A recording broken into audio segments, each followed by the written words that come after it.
This is Brother Jerry, aka Bub Ba BATMAN.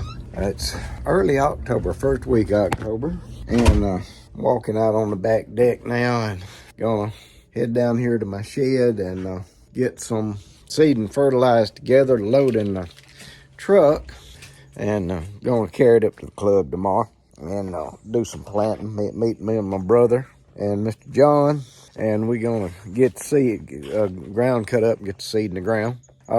Came out earlier this morning and was going to use my wheelbarrow to load the seed with, carry it up to the truck, but I noticed that my tire was flat, and when I tried to air it up, I broke the stem off. So I ain't gonna be able to use the wheelbarrow. I got to do it the old-fashioned way and just put it over my shoulder, carry it up the hill there, and load it in the back of the truck. Had to borrow a truck. I wrecked my good truck, and my mechanics got it in the shop, gonna redo it. But anyway, he let me borrow his. So anyway, here's the seed and fertilizer. Got it down here in my shed that we aim to carry with us tomorrow. So got a little bit of feed there in the front. I'm gonna carry some of that as well. But it's time to get it all ready. Anyway, we'll catch up with you in a minute, get this truck loaded up, get things underway for the planting tomorrow.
This is the one I've been looking for.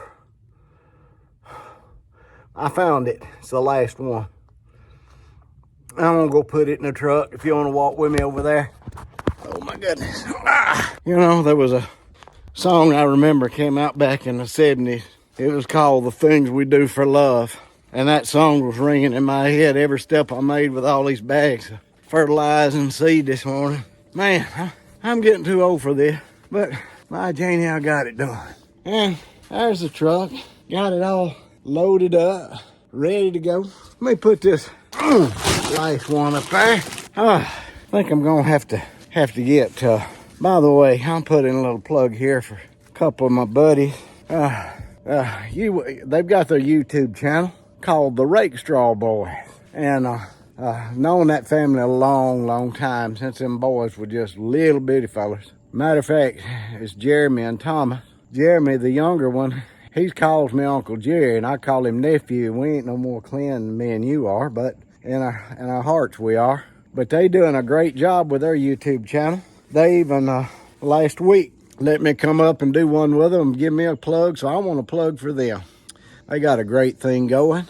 I want to encourage you to go to the Rake Straw Boys on YouTube and watch them and subscribe and like them and share them, and you'll enjoy it. Good boys living the country life that our good Lord blessed us with. So anyway, as far as this video about loading and getting ready for planting day tomorrow, I'm gonna go back in here, and I just about forget about it, but I got my four-wheeler up at the hunting club. We got a little shed me and my brother built. We call it the garage, and we keep our four-wheelers up there during hunting season. And I got the seed spreader on there, ready to go for tomorrow. But I'm gonna need this to run my seed spreader. Got a little battery right there.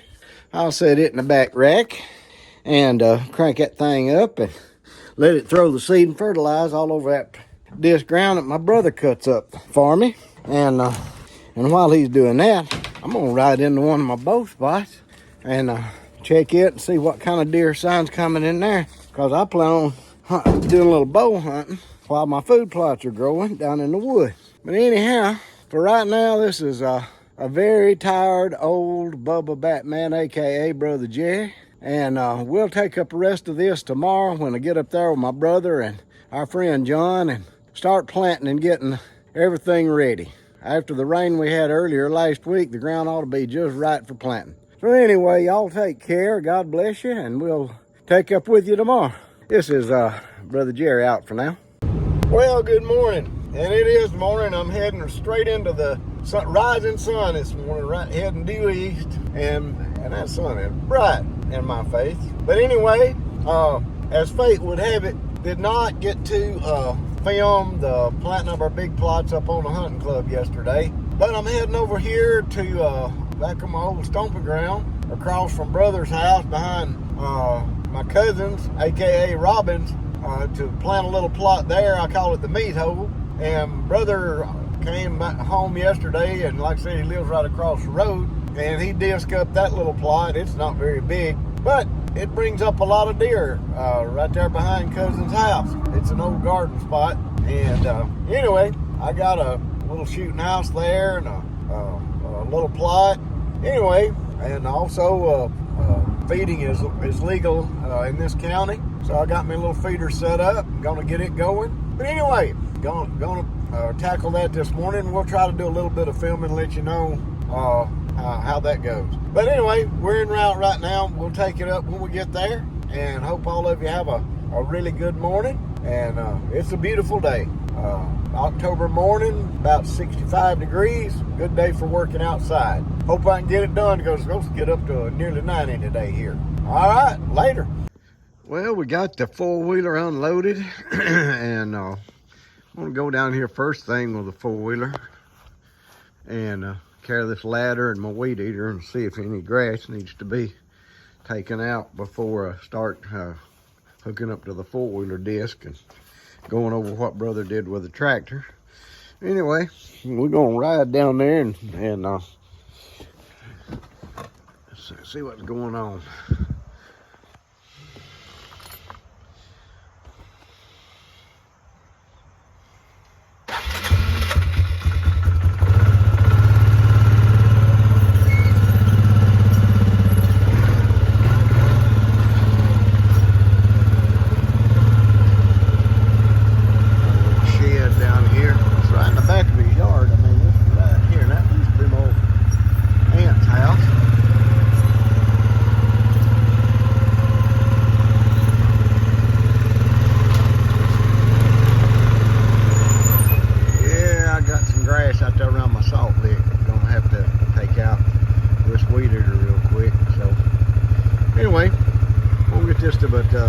Plot looks like it cut good. It's always been good rich dirt. Grows a real good food plot. And got my shooting house right over there. Got a feeder down at the far end of it. But we'll take care of that first thing, cut that grass out of the way, and then we'll hook up to the four-wheeler disc and get the cut going over with it, level it out a little bit. All right, be with you in a second.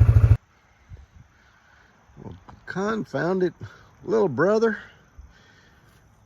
No whitey man. He's supposed to cut down this lower side here, all down under here, down to this tree line and around. I'm gonna have to try to give that a working over on my little four-wheeler disc. Well, first things first, I gotta cut all this grass out around. That's a mineral lick, and all of that sand around, that's the whole lick, and they're really digging in it there in the upper center part there. But anyway, I got more work cut out for me today than I thought, so I better get with it.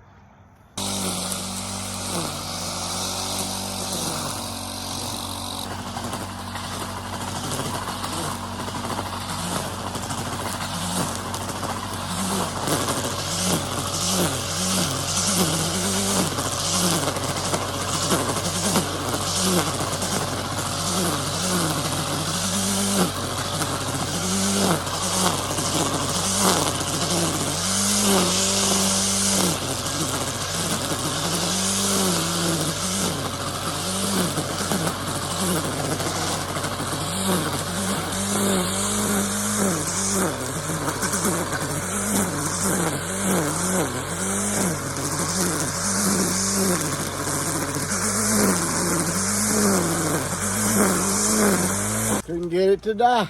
Well, while I was eating, I found a snake in the grass. I tried to not let on, but it was about a little foot long snake, but I ate it up with that weed eater. Anyway, I guess it's time now to go up there and hook up my four-wheeler disc and put some weight on it. I was hoping to not have to do this, but I got a whole lot of initial cutting to do it brother didn't do with a tractor, and it looks like the ground's pretty hard, so oh well, we'll see how it goes. I'll get busy with that, I reckon. Got the little four-wheeler disc pulled out from under the shed and hooked up. Got it let down to where it'll cut deep as it will. Gonna add some weight to the disc so it'll cut down deep and tear the ground up good. So we'll get busy with that.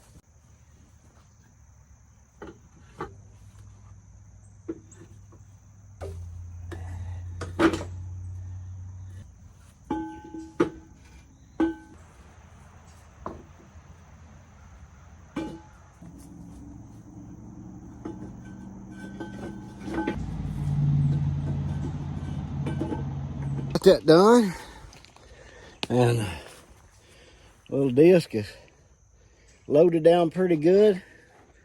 Got those quick crete blocks on there and all them other chunks back in that drum. And as you can see already, it tears up the ground pretty good even without the weight. It does a real good job. It just don't cut very wide. We're gonna get out here and try to do a little cutting where brother failed to do it with a tractor. Try to get it done with the four-wheeler disc. So here we go.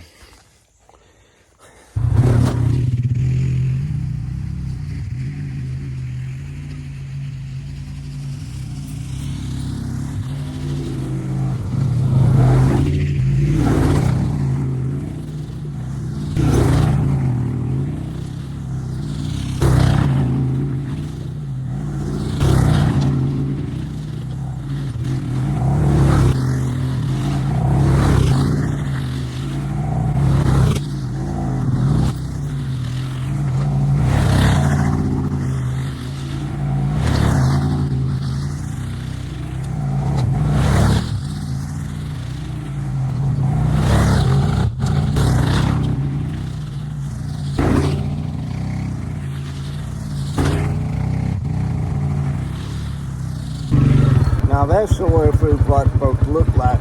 Oh yeah, all the way. Well, it is ready to go put the seed in the spreader and start putting it on that ground. Then we'll cover it and we'll be done. Fumbling for it while it's still cool. All right, we're gonna go load up with seed. Start with a fertilizer.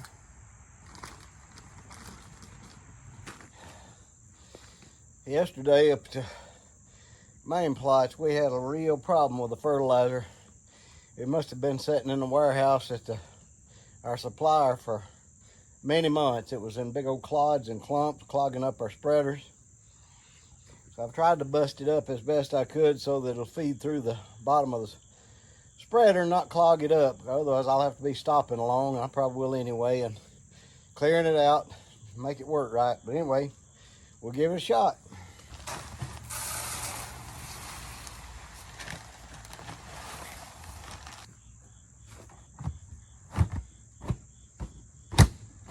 All right, we're gonna get out of here and turn this thing on, get it going.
I think I'm gonna need my ladder for this part.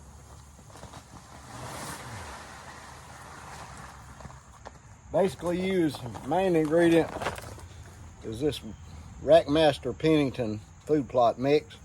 Use it through the years, it seems to work mighty well. Supplemented with some forage buck oats.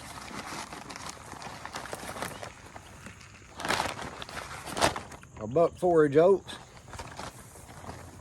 And I guess if I was to pick just one thing that I would think would be the very best thing, one thing to plant, it would be these buck forage oats anyway. Supplemented also with some winter wheat. And I got this from the Rake Straw Boys, and on their last video, they gave me a little debut with them, and they dug this out of their barrel. They bought a big buck barrel and gave it to me, and I really appreciate that. But as I said earlier, if you haven't subscribed to them, go ahead, you'll enjoy it. They'll be a blessing to you. And finally, supplemented also with just a little bit of Marshall ryegrass for filler, to help keep there being any bare spots in case the other sows thin.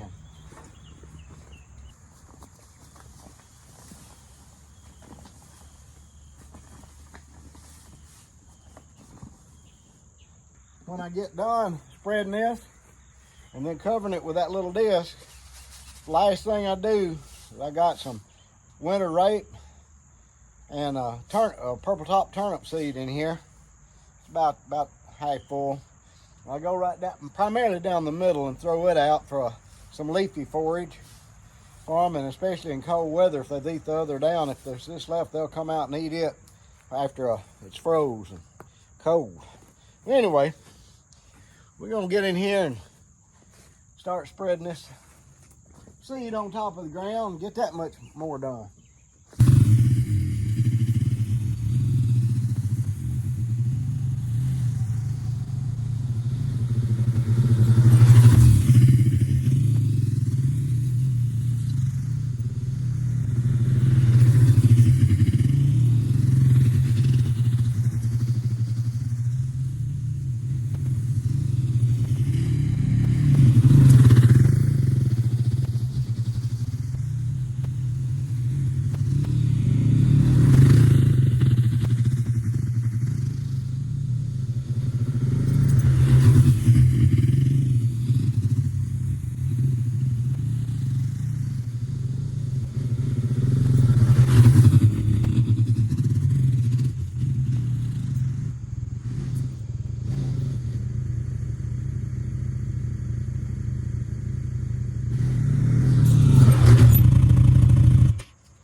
Well, we got it covered pretty good, going good. Look at that ground. Yeah, well, you can see that the ground is covered mighty well. So you'd hope I didn't overseed it. But anyway, I'm gonna clean off the seed residue off 4-wheeler, hook up to the little plow, cover it, throw down the turnips and rape, and everything should be good to go. So anyway, back in a second.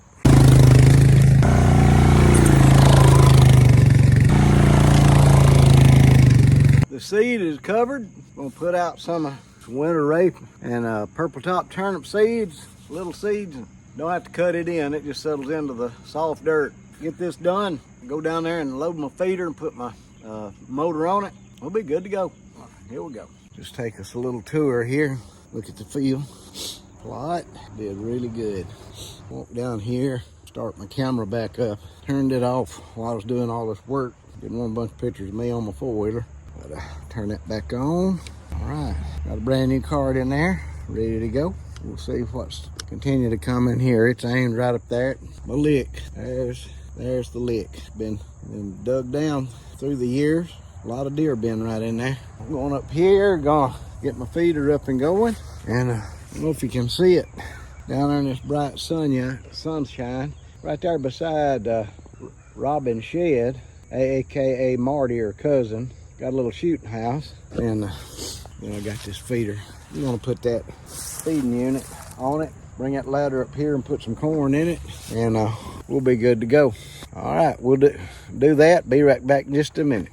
Before I go back and put the corn in the shed, thought I'd let you just get a look, see at this little shooting house I got here. perfect for a setup like this. Used to have this up at the club there, my food plot. Oh, I got vines trying to grow up in there.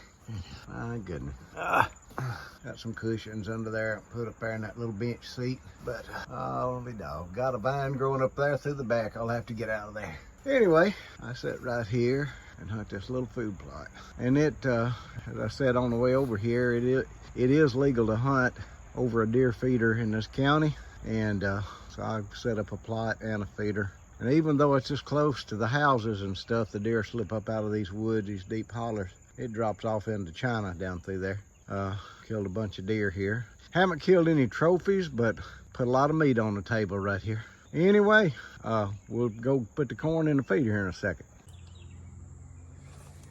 See how much this thing's gonna work.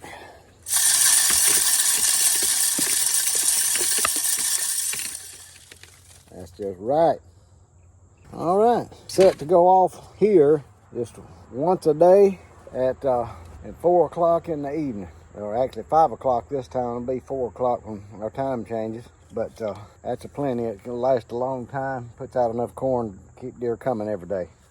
All right, well, I reckon we got everything together. Got it done. Food plot's planted, waiting on rain. And feeder set up. Camera's got a new card. And we're good to go. So anyway, hope y'all have a good day. Hope you'll look at the parables of Bub Ba BATMAN this time. Decided not to do a Bub Ba BATMAN story, but just to do this food plot. But everybody have a good day. Lord bless you. Bye-bye. Hello, everyone.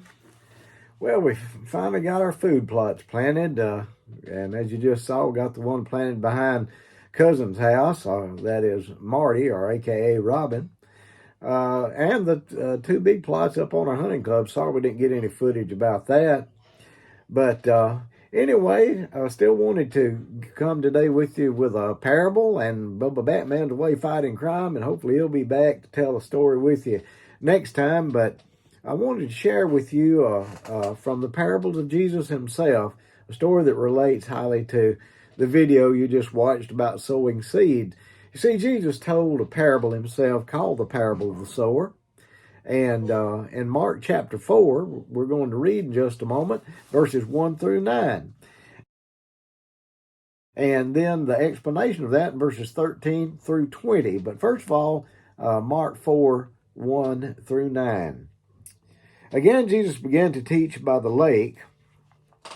The crowd had gathered around. He was... the crowd that gathered around him was so large that he had to get in a boat.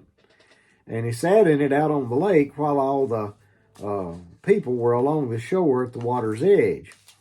He taught them many things by parables, and in his teaching said, "Listen, a farmer went out to sow his seed. As he was scattering the seed, some fell along the path, and the birds came and ate it. Where it didn't have much soil, it sprang up quickly because the soil was shallow. But when the sun came up, the plants were scorched, and they withered because they had no root. Other seed fell among thorns, which grew up and choked the plants so that they did not bear grain. Still other seed fell on the good soil. It came up, grew, and produced a crop, some multiplying 30, some 60, some 100 times. Then Jesus said, 'Whoever has ears to hear, let him hear.' After this, his disciples really had trouble understanding his parables. Matter of fact, they asked him on account, why do you even teach in parables? But anyway, he had to go on to explain this one to them. They really didn't understand what he's talking about. And verse 13 of the chapter says, Then Jesus said to them, 'Don't you understand this parable? How then will you understand any parable? The farmer sows the word. Some people are like seed along the path where the word is sown. Soon as they hear it, Satan comes and takes away the word that was sown in them. Others, like seed sown on rocky places, hear the word and at once receive it with joy. But since they have no root, they last only a short time. And when trouble or persecution comes, because of the word, they quickly fall away. Still others, like seed sown among thorns, hear the word, but the worries of this life, the deceitfulness of wealth, and the desires of other things come in and choke the word, making it unfruitful. Others, like seed sown on good soil hear the word and produce a crop. It, some 30, some 60, some 100 times what was sown. And this powerful parable Jesus told, it had to do basically with the commission he had given his, or later on gave his apostles, what we call the Great Commission. You see, Jesus, after his resurrection, after he'd been crucified and buried, met with his apostles, and he instructed them right before he ascended back into heaven. He said, Matthew 28, 18 through 20, all authority hath been given unto me in heaven and in earth.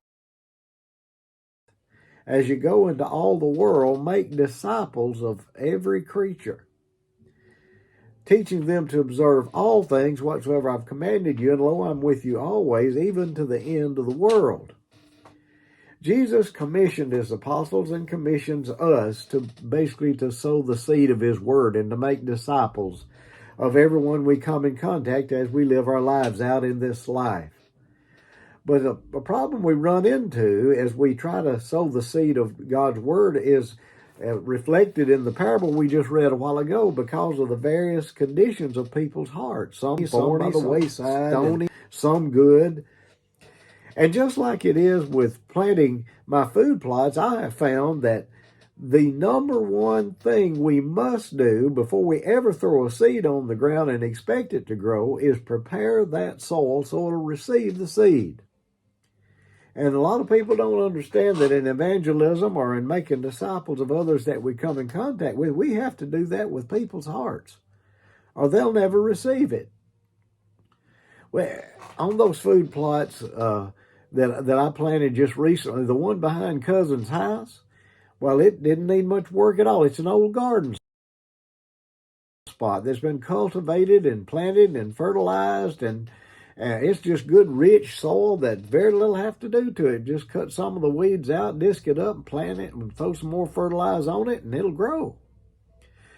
On the other hand, up at the club, those plots are about a half acre apiece. The first one that I planted in years past, the one's next to a hardwood tree line, when I had a guy come up there with a dozer to clear it off for me so I could put a plot on it, I instructed him very specifically. I said, please do your best to not scrape off the topsoil. That's topsoil is the rich, has all the nutrients in it that the seed needs to take root and grow. And I said, save all of it you can. And he did.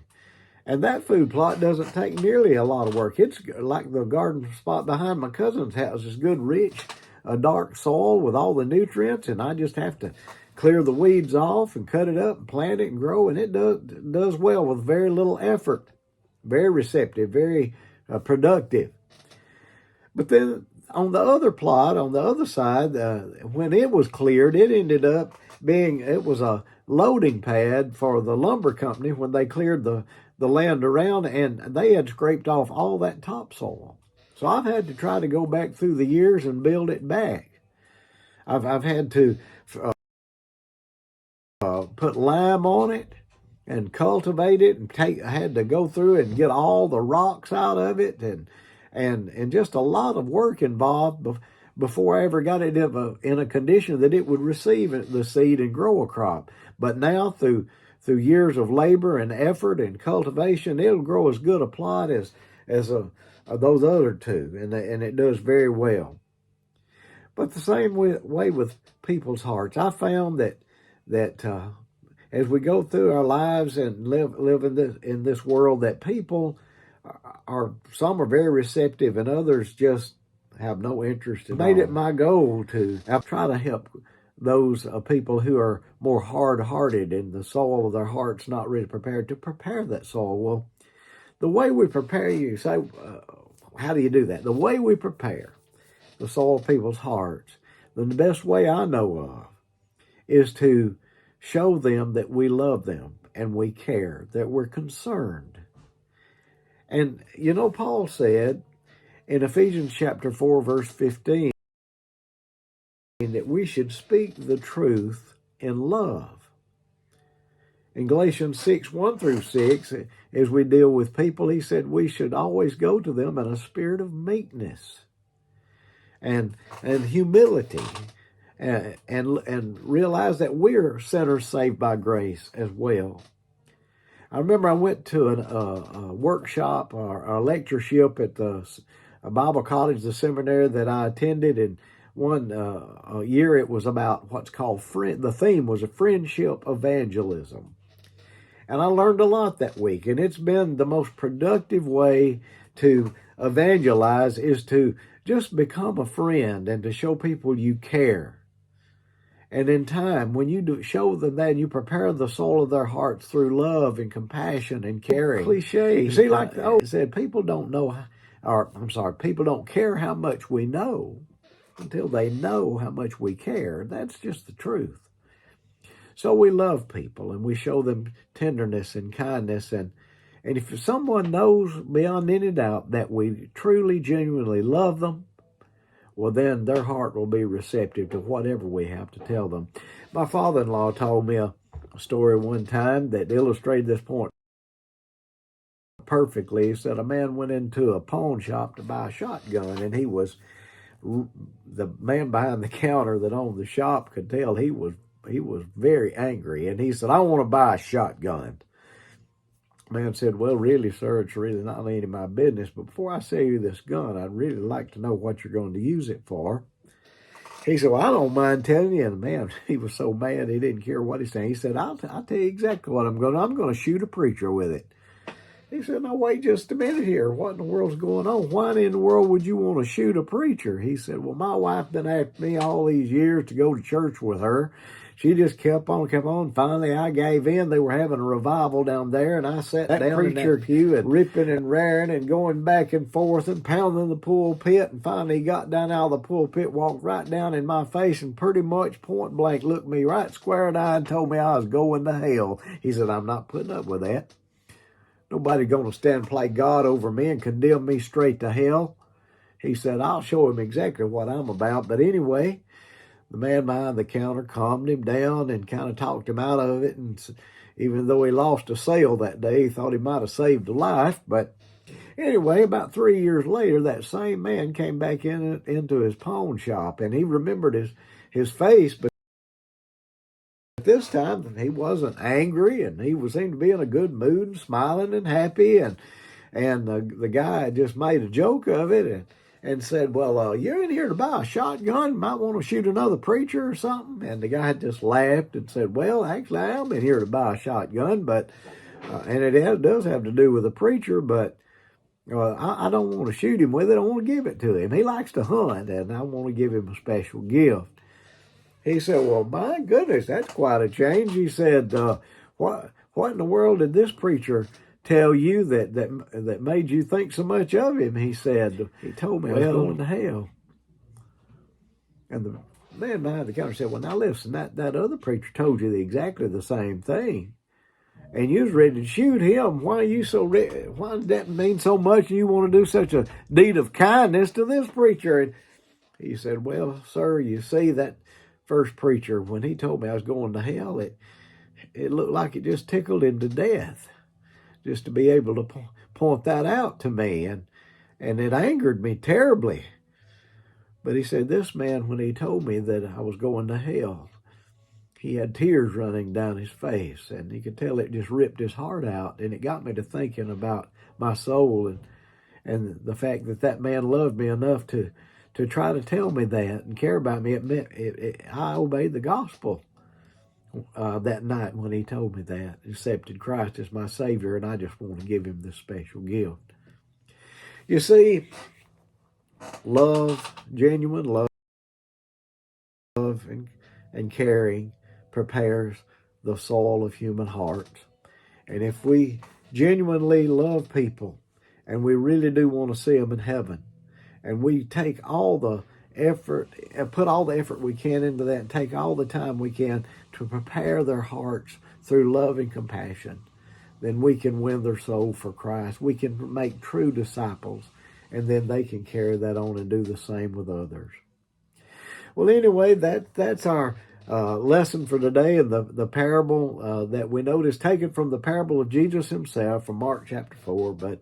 But I hope that it's meant something to you.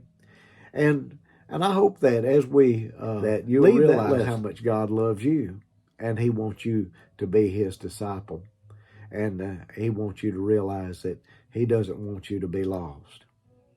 But to those of you who have not yet subscribed, I want to encourage you to subscribe to our channel. And like I said, next time, Bub Ba BATMAN will be back to share a story with you, a humorous story, and I'll try to be back to teach you a lesson or a parable from it. And I hope that you'll be blessed in this, but share and subscribe, share the channel with your friends, and give us some likes and help the channel to grow and hopefully reach some other people that haven't yet found the Lord. But Lord loves you, and I love you, and I care about you, and I wouldn't be doing this. And I hope you'll tune in with us next time when we're back. So on behalf of Bub Ba BATMAN, this is Brother Jerry. God's richest blessings, I pray, will be yours today and in the days ahead. God bless you.